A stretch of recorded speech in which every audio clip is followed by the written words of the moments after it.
Oui, bah, c'est vrai qu'aujourd'hui, ça n'a échappé à personne que depuis les années 80, la France s'est engagée dans un processus très très large qui s'appelle le mondialisme. Et aujourd'hui, on a tout l'armada de la droite et de la gauche qui parle de défi du mondialisme.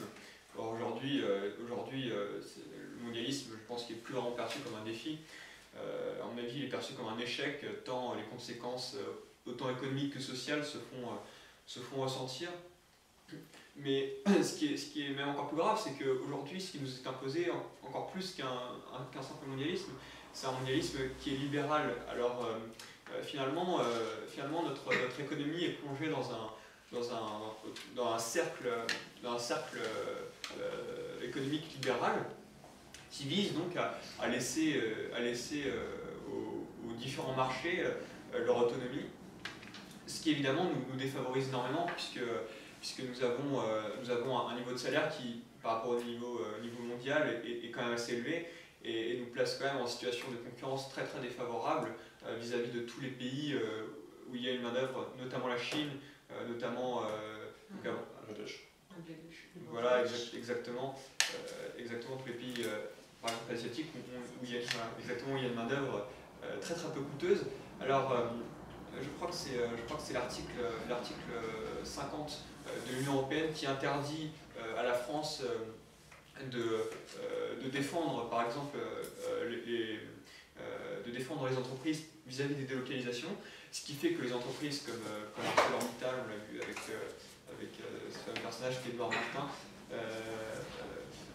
délocalisé, et même Michelin ces derniers jours, délocalisé sans aucune, dans une indifférence qui devient presque exaspérante, délocaliser leurs entreprises dans des pays asiatiques ou africains ou n'importe où, ce qui évidemment crée une perte d'emploi qui est aberrante depuis le début du mondialisme, donc depuis les années 80. Je crois qu'on enregistre une perte de 2 millions d'emplois, ce qui est absolument énorme, puisque c'est 2 millions d'emplois qui sont d'autant moins d'emplois pour les salariés français, et évidemment d'autant moins aussi de cotisations pour l'État. Un État qui s'il était bien construit, devrait être un État-nation, et qui devrait avoir des pouvoirs publics forts. Or aujourd'hui, on voit qu'avec ce mondialisme,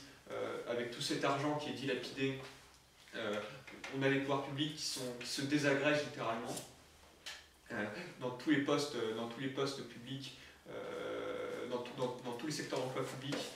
On est depuis des années de sarkozysme et maintenant de hollandisme en train de perdre des emplois, ce qui est absolument néfaste pour notre situation,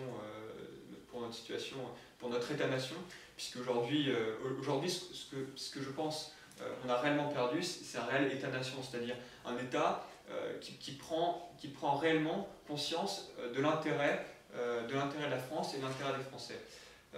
Alors, c'est vrai que la perte de cet État-nation, elle s'est d'abord faite par une perte des frontières. On a quand même une Union européenne qui a absorbé l'intégralité de nos frontières avec l'espace Schengen, mais aussi l'intégralité de nos pouvoirs économiques. Là, je pense à nos pouvoirs en termes de politique budgétaire, en termes d'échange. Oui, voilà, en termes de politique monétaire aussi, effectivement, avec la BCE, parce qu'aujourd'hui, on n'a plus tout de Banque de France, plus tout de banque centrale réelle, tous les pouvoirs monétaires. Donc là c'est vraiment en fait, on a le choix entre l'austérité ou la relance.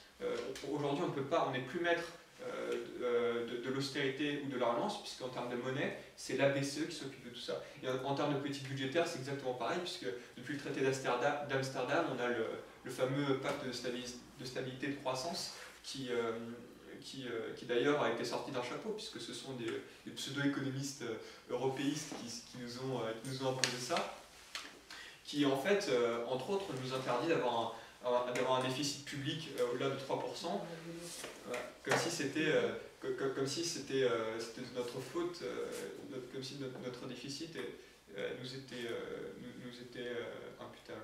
Alors finalement ce libéralisme austère qui nous est imposé il nous est imposé par tous les partis aujourd'hui en France de la classe politique dominante, l'UMP, le PS, mais beaucoup d'autres partis dont on ignore parfois qui tendent vers ce libéralisme, comme le Front de gauche par exemple. Aujourd'hui on a une sorte d'escroquerie du Front de gauche qui nous dit qu'il va abandonner l'austérité sans évidemment proposer aucune alternative, puisque il suffit de lire le programme du Front de gauche pour voir qu'en fait ils ont abandonné la théorie marxiste, communiste, qui est normalement leur racine, à savoir la propriété des biens de production. Aujourd'hui, ils ont complètement abandonné l'idée que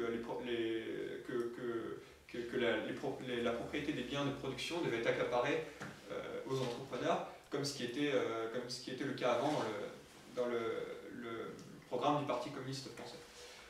Aujourd'hui, le Front de gauche, en réalité, se transforme en parti bobo, où il ne prône en fait que la redistribution, mais une redistribution qui est meurtrière, puisqu'en fait, aujourd'hui, on a créé, avec justement son idéalisme libéral, une vaste classe moyenne, c'est-à-dire qu'on a en quelque sorte moyennisé les pouvoirs d'achat, les situations, ce qui fait qu'en fait, quand par exemple on a un pouvoir socialiste qui veut imposer de plus en plus, qui veut prélever de l'impôt, eh bien il ne peut le faire que sur les classes moyennes, parce qu'il sait pertinemment que s'il prend l'impôt sur les riches, ils sont de moins en moins nombreux, et finalement cet impôt va rapporter très très peu.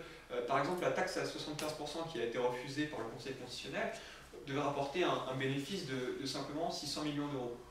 Aujourd'hui, ils savent très bien que s'ils prennent de l'impôt sur les classes moyennes, eh bien, ils vont en tirer un maximum d'argent, parce que ce sont les plus nombreux évidemment.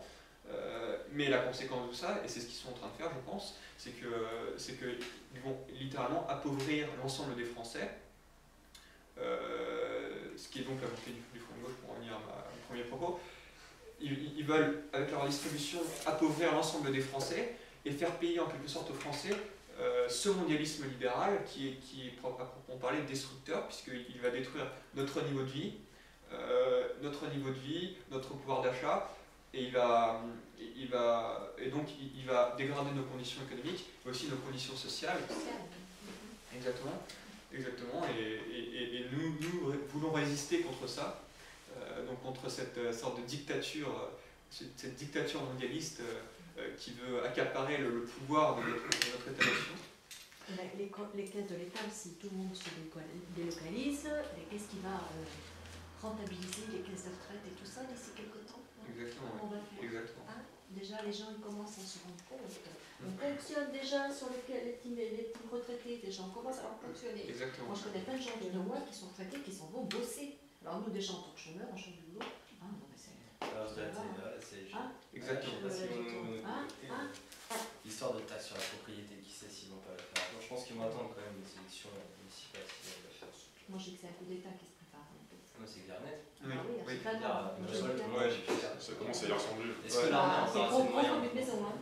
Non, on voit la montée des extrémismes, et puis on voit ce que ça cache derrière. On sait que les gens ils ont vraiment ras-le-bol, et que les gens qui sont vraiment extrémistes, et ben eux ça les aide dans leur Il ne faut pas avoir peur de s'affirmer. Moi je suis